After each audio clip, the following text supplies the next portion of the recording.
हरे कृष्णा, राधे राधे दोस्तों। आज मैं आपके साथ शेयर करने वाली हूँ दशा माता की पूजा कैसे करें। दशा माता की पूजा घर की दशा को सुधारने के लिए और घर में धन बरकत के लिए किया जाता है। दशा माता का व्रत होली के दूसरे दिन से 10 दिन तक की जाती है। अगर 10 दिन तक नहीं कर पाए तो 10वीं तिथि के दिन जरूर दशा माता का पूजा किया जाता है। तो दशा माता का पूजा करने के लिए हमें पीपल के वृक्ष के पास जाना होता है। अगर आपके आसपास कहीं भी पीपल का वृक्ष हो तो वहाँ जा करके आप पूजा कर सकते हैं। तो यहाँ पर मैं पीपल वृक्ष के पास आ गई हूँ। वहाँ थोड़ा सा साफ सफाई हम कर लेंगे, उसके बाद से हम पूजन करेंगे। तो साफ सफाई करने के बाद से हम जो है पीपल वृक्ष को इस तरह से जल चढ़ा देंगे, यानी कि सींच लेंगे। इस तरह से जल सींचने के बाद से हम हल्दी से स्वास्तिक बना लेंगे। कोई भी पूजा जब हम करते हैं तो गणेश जी का नाम लेकर के पूजा करते हैं। तो इस तरह से गणेश जी का ध्यान करते हुए हम हल्दी से स्वास्तिक बनाएंगे। और स्वास्तिक बनाने के बाद से गेहूं का ढेर लगा के इस तरह से हम दीपक विराजमान करेंगे और इस तरह से दीपक हम प्रज्वलित कर लेंगे। उसके बाद से हम कच्चे सूत से दशा माता का डोरा बनाएंगे। तो डोरा हमें 10 तार का बनाना है। अगर आपके आसपास कोई है तो आप उससे भी मदद ले सकते हैं, नहीं तो जिस तरह से मैं बना रही हूँ उस तरह से आप बना सकते हैं। तो जितना तार का आपका डोरा है उसी हिसाब से आप बना लीजिएगा। मेरा 4 तार का था तो 2 तार मैं निकाल दे रही हूँ। तो 10 तार का जो है डोरा मेरा हो जाएगा। उसके बाद से हम गांठ लगा लेंगे। तो 10 गांठें हमें लगानी है। इतनी बड़ी डोरा आप बनाइएगा कि 10 गांठें जो है उसमें हो जाए, ना कम रहना चाहिए ना ज़्यादा रहना चाहिए।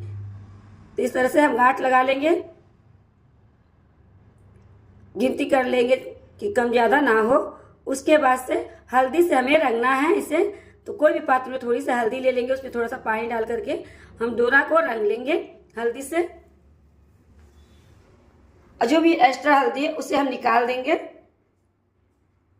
पीपल वृक्ष की कोई भी पत्ते अगर आसपास आपको मिल जाते हैं तो इस तरह से रख के दशा माता का स्वरूप मान करके हम पूजन करेंगे। उसके बाद से हम टीका कर लेंगे हल्दी से। 10 टीका हमें करना होता है।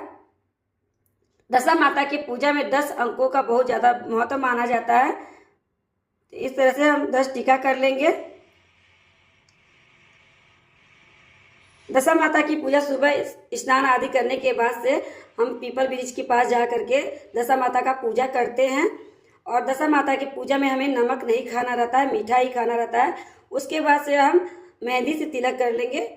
मेहंदी से 10 तिलक इस तरह से टीका कर लेंगे। मेहंदी करने के बाद से हम कुमकुम से कर लेंगे 10 टीका। अगर आपके यहाँ मेहंदी से नहीं की जाती है तो हल्दी और कुमकुम से केवल कर सकते हैं आप। इसी बात से हम साइड में दशा माता का चित्र बना लेंगे, अपने ध्यान में रखते हुए कि दशा माता का चित्र है ये। बस विशेष आकृति देने की जरूरत नहीं है। उसके बाद से दशा माता का चित्र बना के हम कलावा अर्पित कर देंगे और तिलक कर लेंगे। उसके बाद से गेहूं से हम इस तरह से 10 ढेरियां लगा लेंगे।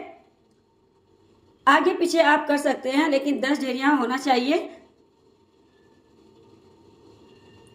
इसके बाद से हम 10 सिक्के ले लेंगे।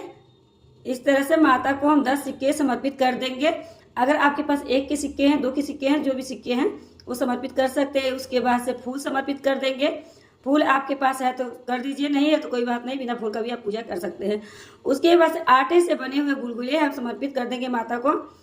तो 10 गुलगुले होने चाहिए। अगर आपने हलवा बनाया हुआ है तो हलवा भी 10 चम्मच होने चाहिए, और गुलगुला बनाया है, पूड़ी बनाया है तो भी 10 होनी चाहिए। 10 अंक का दशा माता के पूजा में बहुत विशेष महत्व होता है। तो इसलिए 10 चीज़ों का हमें भोग लगाना है। तो यहाँ पर मैंने 10 गुलगुले अर्पित कर दिए हैं माता को। उसके बाद से सुहाग सामग्री हम अर्पित कर देंगे। अपने सामर्थ्य के अनुसार सुहाग सामग्री अर्पित आप कर सकते हैं। इसके बाद से हम परिक्रमा करेंगे। तो परिक्रमा आप चाहे तो कलावे से कर सकते हैं, कच्चा सूत से भी कर सकते हैं। 10 परिक्रमा हमें करना होता है। दशा माता के पूजा में 10 परिक्रमा हमें करना रहता है। और 10 परिक्रमा अगर आप ना कर पाएँ तो कम से कम 2 परिक्रमा तो जरूर करें, लेकिन 10 परिक्रमा हो जाए तो बहुत अच्छा बात है।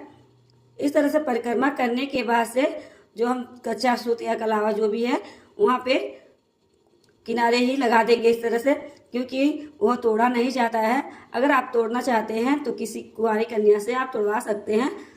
तो इतना ले जाए आप कि वहाँ पर पूजा करके आप इस तरह से लगा दें। इसके बाद से हम धूप दिखा लेंगे। धूप दिखाने के बाद से हम कथा सुनेंगे। तो 10 दाने ले लेंगे गेहूं के, इस तरह से गिन करके गेहूं के 10 दाने ले लेंगे और फूल ले लेंगे। उसके बाद से हम दशा माता की कथा सुनेंगे। तो कथा आप चाहे तो मोबाइल से सुन सकते हैं और किसी और के माध्यम से भी आप कथा सुन सकते हैं।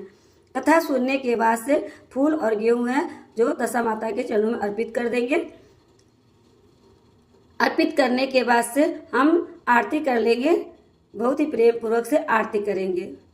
इस तरह से हमारी पूजा जो है संपन्न हो जाती है। हाथ जोड़ करके क्षमा याचना करेंगे, हे दशा माता जो भी पूजा में गलती रही उसे क्षमा करिएगा और हमारे पूजा को स्वीकार करिएगा, हमारे घर की दशा को सुधारिएगा और हमारे घर में धन बरकत दीजिएगा। इस तरह से करने के बाद हमारी पूजा हो जाती है। और देखिए जो हमने डोरा बनाया है वो आप चाहे तो गले पहन सकते हैं, हाथों में पहन सकते हैं या फिर घर के में रख सकते हैं कहीं भी सुरक्षित जगह पे। उसके बाद से सुहाग सामग्री में से थोड़ा चूड़ियाँ आप ले लीजिए, आप पहन सकते हैं। उसके बाद से वहाँ पे जो है पीपल ब्रिज के पास थोड़ा सा गड्ढा कर लेंगे।